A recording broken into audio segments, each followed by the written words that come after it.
An unoccupied building and a pickup truck were destroyed by suspicious fires in Soap Lake Thursday morning. The fires started at roughly 2:30 a.m. Grant County Fire District 7 responded to one fire at the building located at 10 State Route 28 Northwest.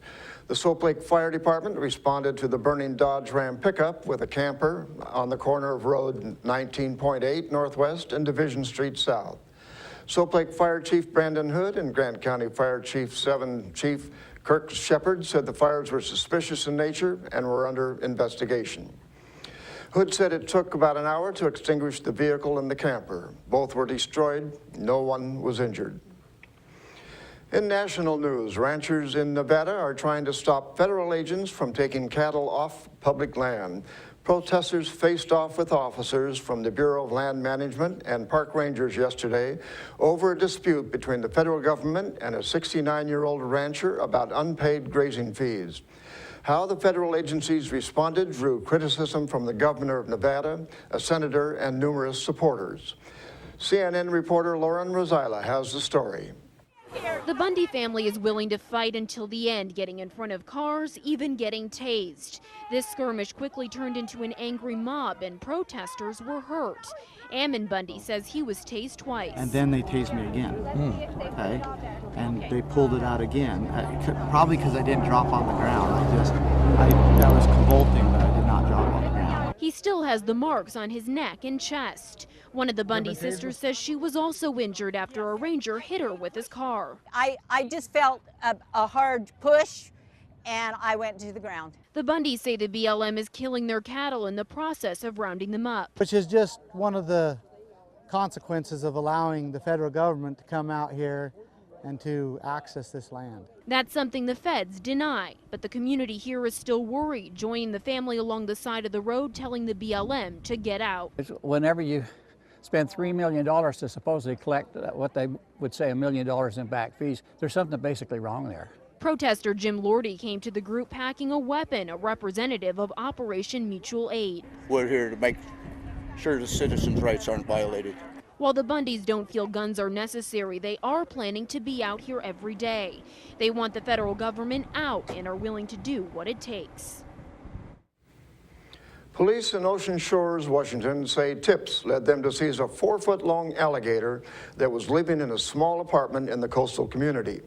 KING-TV reports that one of those tips came from April Woglin's landlord. The station also says it's against state law to own American black alligators in Washington. A state fish and wildlife officer brought Snappy to the Thurston County Animal Shelter. The creature will be placed in a reptile refuge. Officers confiscated the alligator yesterday afternoon. Sergeant Don Grossi said they found Snappy in the back seat of the resident's vehicle. Rogan tells KING, "It broke my heart," and she adds, "He's just like a dog or a cat." A California man is mounting a legal battle against the federal government, but instead of grazing rights or cattle, this time it's over a penny. That's because it's no ordinary penny. It's a rare aluminum one that's been in Randy Lawrence's family for 40 years. CNN reporter Bob Lawrence has the story. Having just moved here from Denver, Randy Lawrence went to this coin shop in La Jolla. And I had this coin collection in my possession since he died.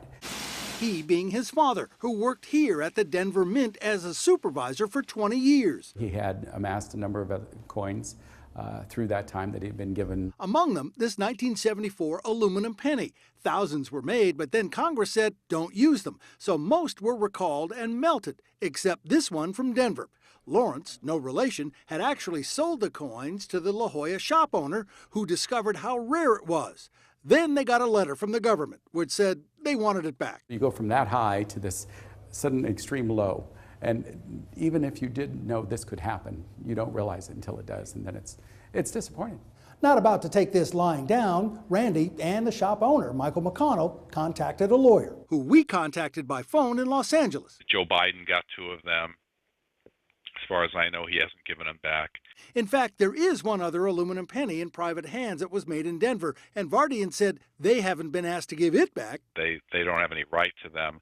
Just seems to me, absurd. Lawrence said to auction it will serve a higher purpose than just have it sit on a shelf in a museum. It will do so much more good if we are allowed to auction this coin and give this chunk of money to charity. That's still the goal, which for now is on hold. Bob Lawrence, 10 News. And that's going to do it for us here at iFIBER 1 News. We want to thank you for watching, and we'll see you again tomorrow.